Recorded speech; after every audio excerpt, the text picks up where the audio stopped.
As a man, you need things that almost kill you and don't kill you.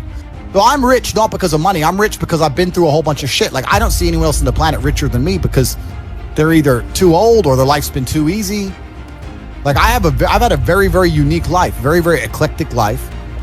I was born with the best possible start a man can have, which is good parents and no money.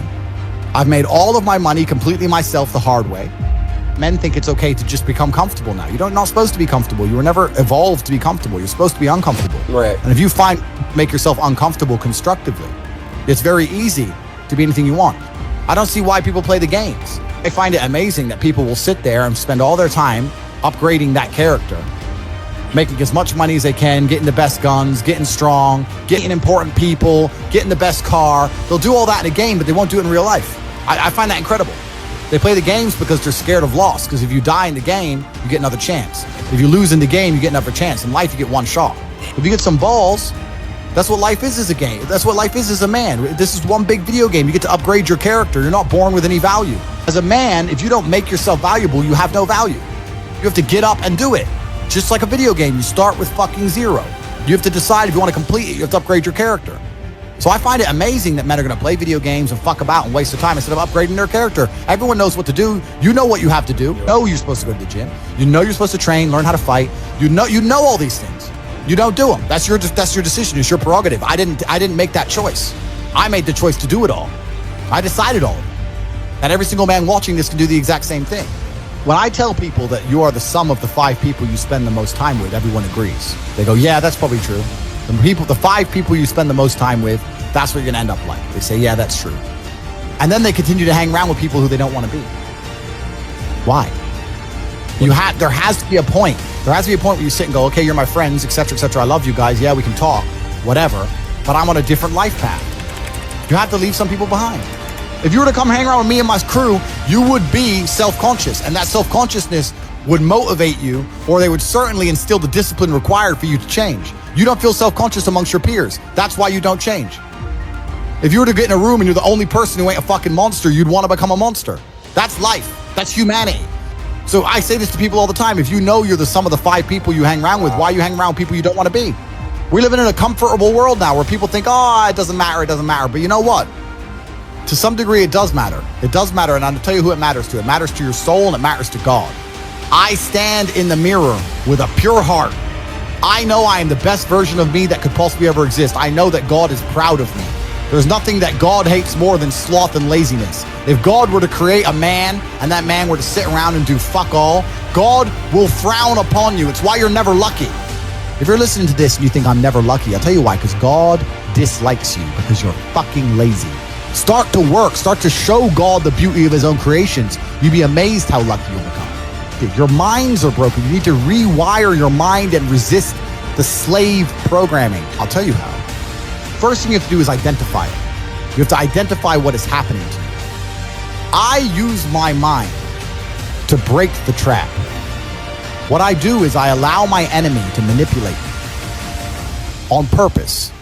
And then I use my mind to break the trap and punish the perpetrators. I will sit on TikTok for a day and I'll just enjoy TikTok. And by the end of the day, I'll watch myself.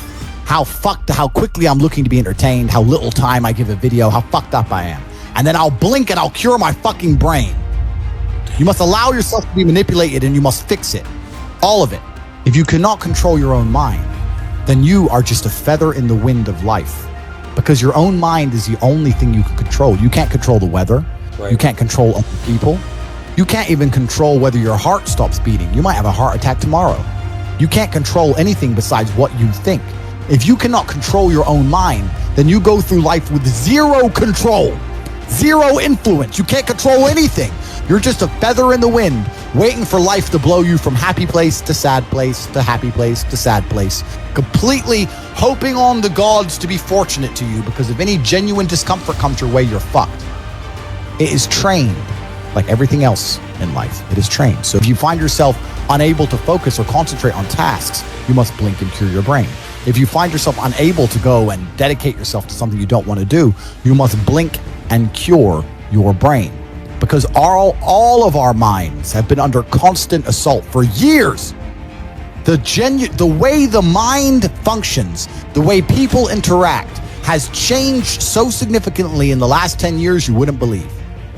I can't imagine truly wanting to quit something and not being able to quit. Like, I could quit cigars today. Like, it wouldn't even plague my mind.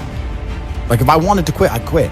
I can't imagine a mind frame or a mindset where I want to do something and can't do it. Right. So it's almost difficult for me to answer that question, because if you have that kind of mind, if your mind is so fundamentally broken that you cannot do with your own mind what you want to do, like that, then you're just fucked, right? Life is hierarchical. There's always going to be kings and there's always going to be peasants. If you have a mind that you can't control, then you're never going to be a king. You're going to be a peasant. That's your life. You have a peasant's life ahead of you, and that's your destiny.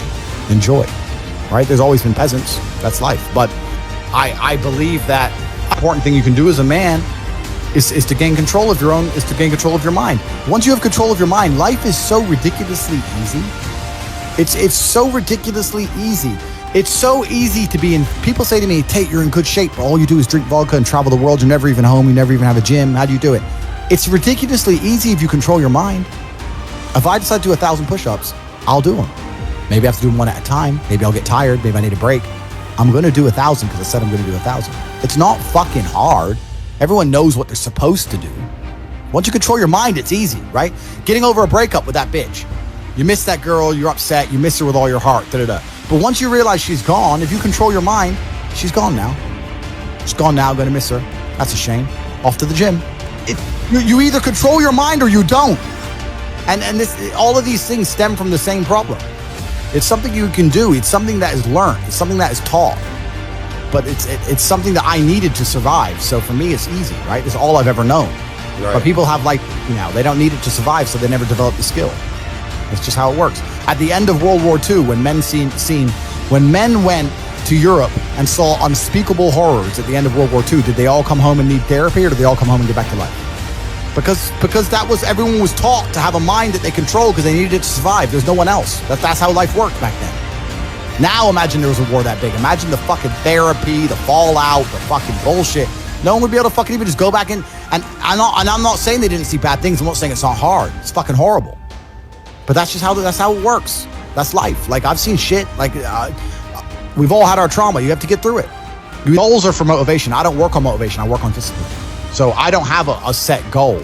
I just get up and do what I know I'm supposed to do. I don't work to try and afford that car. I work because I'm supposed to work. And then I can already afford that car and another one and another one and a boat and a plane and a house and another house and a land. And then I just work. I do my work. That is my duty as a man, is my duty to God. I train in the gym, it is my duty to God. I do my duties to God. I fulfill my duty. I'm an old school gentleman of honor and respect. I do what I'm supposed to do. I don't have any particular set goals. Anything I decide to do or want to do, I can do instantly. And if I can't do it instantly, I can do it pretty fucking quickly. I don't need goals in that old traditional sense. I do what I'm supposed to do.